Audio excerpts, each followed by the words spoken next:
הסברנו שבמאמר הראשון, בחלקו הראשון, הרמב"ם מסביר לנו את המילים שלכאורה מוכיחות על הגשמת האל, ומסביר את המילים האלה. אמרנו שהרמב"ם כתב ספר עם מלא רמזים, וכך הוא כותב בהקדמה שלו. הוא גם כותב שהוא רוצה לרמות את הקורא, אז הוא כותב סתירות כדי שאנשים יתעמקו ויבינו. אז הוא אומר לנו, אתה יודע מה, אני פה 50 פרקים להסביר לכם כל מיני מילים, כדי שתדעו שהקדוש ברוך הוא לא גשם, הוא לא גשם. ודאי שהכוונה, הפרקים האלה הרבה יותר עמוקה מזה. ומה הדבר הראשון שהתחלנו לראות? את הפסוק, נעשה אדם כצלמנו כדמותנו. אז האמת היא שהוא לא מדבר רק על אלוקים, הוא מדבר על האדם. בפרק הראשון הוא בא ומסביר מה זה מהות האדם. ומהות האדם הוא שהוא בצלם אלוקים ובדמות אלוקים. אלא בא להגיד שצלם, זה לא התואר הפיזי, זה משהו שלא רואים. והסביר לנו אגב גם עבודה זרה, שתבין מה זה צלמים אצל עבדי עבודה זרה, הרבה דברים אנחנו ראינו אגב. אז אנחנו סיימנו אתמול לדבר על המילה צלם. עכשיו ילך לדבר על המילה דמות. כתוב שני דברים בתורה. בצלמנו כדמותנו. אז מה זה דמות? צלם מבינים שזה לא מדובר על משהו פיזי, זה מדובר על משהו רוחני, משהו שלא רואים אותו. יש פה דמיון. עכשיו מסביר את המילה דמות. הדמות, הוא מסביר שהמילה דמות זה איזשהו השוואה, אבל בכלל השוואה רוחנית של הדבר, השוואה מטאפורית של הדבר. הוא מביא לנו ראיה מפסוק. דמות לעומת זאת הוא שם מן דמה. הוא מציין גם דמיון בעניין מופשט. שהרי דבריו, דמיתי לקעת מדבר. כתוב בתהילים, דמיתי לקעת מדבר. אין שום אדם שדומה לקעת מדבר. בן אדם הוא לא דומה לחיה. מה הכוונה דמיתי לקעת מדבר? הקעת מדבר זה חיה שמייללת. אז אינם אומרים שהוא דמה לקעת בכנפיה ונוצותיה, אלא שיגונו דומה ליגונה. מה? כן. אז כשאתה אומר, בדמות, שהקדוש ברוך הוא ברא אותנו בצלמנו כדמותנו, זה לא התמונה של אלוקים, אלא יש איזשהו משהו שיש פה איזשהו דמיון. כמו כן, כל עץ בגן אלוהים לא דמה אליו ביופיו. מציין דמיון בעניין היופי. אני יודע שזה יפה, אבל לא רוצה להגיד שזה אותו דבר מבחינה פיזית. הוא מביא לנו עוד כל מיני פסוקים, להסביר לנו שכולם מציינים דמיון בעניין מופשט, לא בתבנית ובמטען. זאת אומרת, לא משהו פיזי.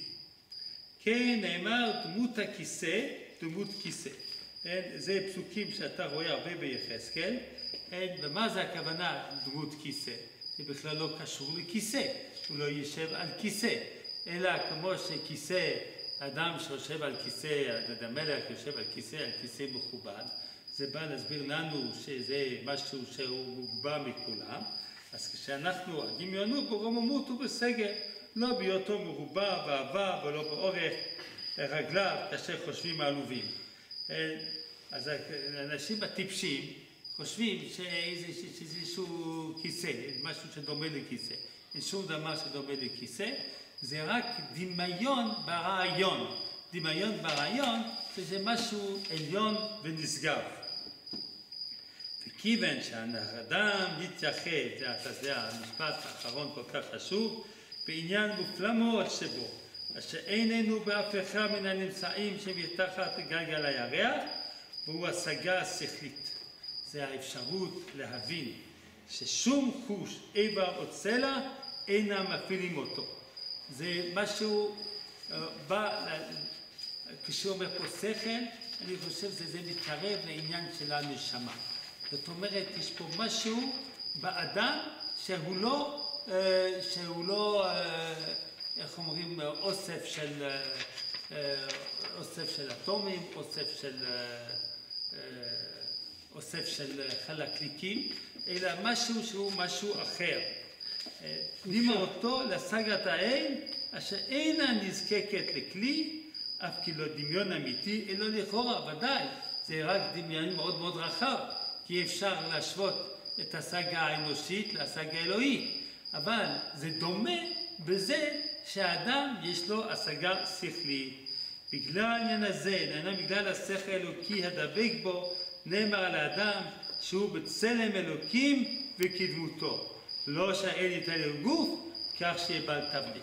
זאת אומרת, מה שאנחנו אומרים שהאדם נברא בצלם אלוקים, הכוונה הוא שהאדם הוא בעל שכל. ואני רוצה להוסיף נקודה מאוד מאוד חשובה, בהבנה של כדמותנו, בצלמנו כדמותנו. אז הוא מדבר פה על השכל, אולי על הנשמה, זה לא כל כך ברור, ודאי מדבר על השכל, כי גם לבעלי חיים יש שכל, אבל זה לא אותו סוג של שכל, זה לא שכל עם מצפון, לא שכל עם מצפן, זה שכל טכני, שכל אוטומטי. אבל יש באדם עוד משהו אחר, אני חושב שזה ההסבר בצלמנו וכדמותנו. וזה האדם, יש פה איזה דמיון לאל. כל היצירה כולה היא מה שהאל עשה אותו. ההר הוא הר, וים זה ים, ודג הוא דג, ודג פועל כמו שדגים פועלים, וכלבים פועלים כמו שכלבים פועלים, והרים לא פועלים כמו שהרים לא פועלים. אין להם שום אפשרות לבחור. הישות היחידה שיש לה אפשרות לייצר ולבחור ולהחליט זה האל. האל יש לו רצון. ובזה האדם דומה לאל, שיש לו רצון ויש לו אפשרות להחליט את מה שהוא הולך לעשות. וכשאנחנו אומרים שהקדוש ברוך הוא ברא אדם בצלמנו כדמותנו, אז הדבר הזה הכי לא מופשט, כי גם השכל יכול להיות שזה בנוירונים שנמצאים במוח. אבל הדבר שהוא הכי לא חומרי, בהבנתנו ובאמונתנו, לא כולם מסכימים עם זה. יש פסיכולוגים שחושבים לא ככה, שהאדם הוא פועל, הוא נפעל מכל מיני דברים. אבל יסוד אמונתנו הוא הבחירה החופשית הזאת, ובזה יש איזשהו דמיון עם האל, וזה הפירוש, נעשה אדם בצלמנו כדמותנו. זה ההבנה, אני חושב שזה הכוונה של הרמב"ם המוסתרת פה. עכשיו נתחיל פרק ב', כן? נתחיל פרק ב', אפשר לחלק אותו.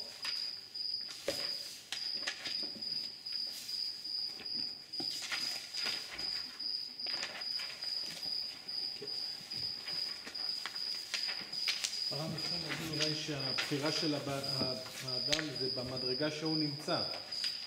יש לו... האמונה שלנו שכל אדם יש לו בחירה. כמובן, זה לא בחירה טוטלית כמו האל, שבגלל, זה ודאי שהאדם הוא נפעל מכל מיני דברים, מאביו, מאמו, מהגנים שלו, מכל מיני דברים. אבל יש נקודה שבן אדם הוא בוחר. כי אם אדם לא בוחר, אין לו בחירה חופשית, אז הוא לא בן אדם, אז הוא חיה. אי אפשר לא לשפוט אותו, ואי אפשר לצעוק עליו, אי אפשר שום דבר לעשות. אלא הוא פועל לפי איזשהו אוטומט, מה? אינסטינקטים. היה לנו ויכוח היום על זה. מה? היה לנו ויכוח היום על זה, על הקטע הזה. על הבחירה החופשית, אם ניתן לשנות בגיל 40 אופי של בן אדם, כן או לא? כן, יכול להיות, אני רוצה להסביר פה משהו. אפילו אם יש איזשהו אופי שקשה לשנות אותו, אפילו יש דברים שאי אפשר לשנות אותם, אבל כל אדם ברמה שלו יש לו איזשהו בחירה. אין לנו בחירה על הכל, אבל אין לנו בחירה על הכל. לפעמים יש אנשים שחיו כאלה טראומות, אז זהו, אז שומעים איזשהו רעש, הם זועקים. הם לא יכולים לשנות את זה, זה מפחיד את כולם, לא יודע מה. יש פה 1000 דברים שיכולים לקרות. אבל לכל אדם יש איזה משהו שהוא בבחירה שלו. כמובן שאדם שנולד בזבל, ואדם שנולד במשפחה נורמלית, זה לא אותה בחירה. זה לא אותה בחירה. ובמעשה אנחנו רואים אנשים שנולדו בזבל ונהפכים לאנשים מצוינים, אנשים אחרים שנולדו עם כפית זהב בפה ונהפכים מה? לחיים של זבל, הופכים את חיים של זבל. הכל אנחנו מוצאים. זה בגלל שלא התפתחה האישיות שלהם. מה? היו עם כפית של זהב בפה, לא התפתחה אישיות. יכול להיות, כן, יכול להיות.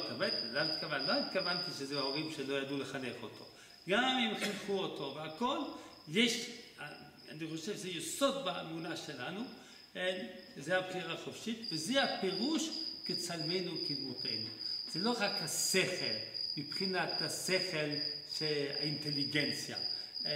זה משהו יותר עמוק, יותר פנימי, יותר חשוב מהדבר הזה. לא כתוב בפירוש בדברי הרמב"ם, אבל אני חושב שזו הכוונה, אפילו אם זה לא כתוב. עכשיו הוא בא ואומר, איש מלומד יקשה עליי לפני שנים רבות, קושה מופלאה, קושה גדולה מאוד. ראוי להתבונן בקושיה זאת בתשובה שישבנו לפתחה.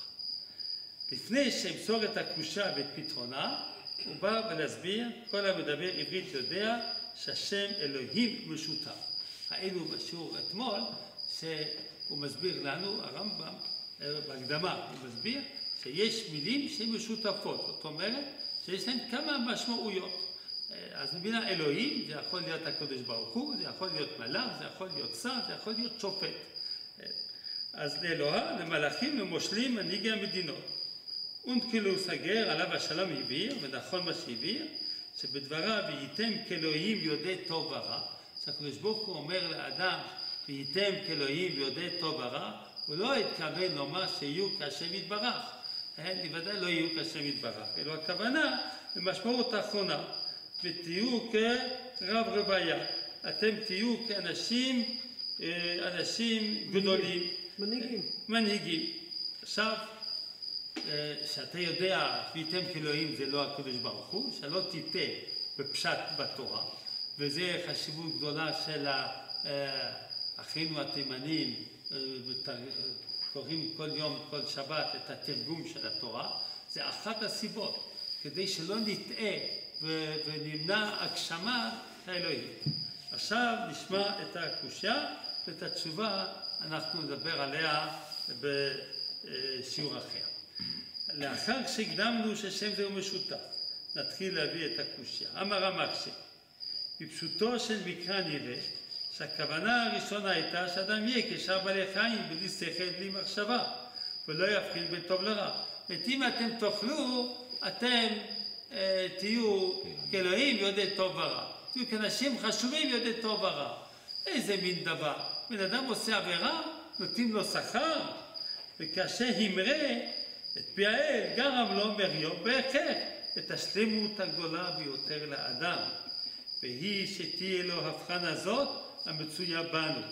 זאת אומרת, הקושה היא, זה נכון, זה הסיבה שהוא לא דיבר בפירוש על הבחירה החופשית, כי עד שיתקן אותנו, הייתה יכולה להיות מחשבה שלא הייתה בחירה עד שבן אדם אכל חטא.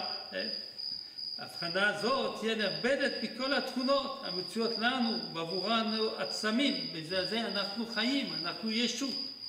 ומפליא הוא שעונשו על מריו הוא שניתנה לו שלמות שלא הייתה לו, והיא השכל. שוב מביא לך, השכל אצלו זה קצת גם כן את הבחירה החופשית, זה היכולת לבחור, להחליט. אין זה אלא כדיר האומר שאיש מן האנשים המרה והפליג בפישו ואז שינו צורתו ושמו כוחה בשמיים. זאת הייתה כוונת הקושה ומשמעותה, אף כי לא הייתה מנוסחת כך. אז אנחנו כבר, כשאתה שומע את הקושה, אחרי מה שראינו בפרק ראשון, אתה מבין שיש פה בעיה. כי הסברנו מה זה נעשה אדם כצלמנו כדמותנו, שבעל שכל. והסברנו מה הכוונה בעל שכל? בעל בחירה. זה כבר היה בהתחלה. עכשיו, אם אנחנו לא מפרשים כמו שהוא פירש בפרק ראשון, שאנחנו לא יודעים בדיוק מה זה כצלמנו כדמותנו, יש פה קושה גדולה. אז מתי קיבל הבן אדם השכל את הבחירה? אחרי שהוא חטא. איך זה שהחטא מביא לו מדרגה גבוהה, כשבן אדם עושה עבירה צריך להעניש אותו.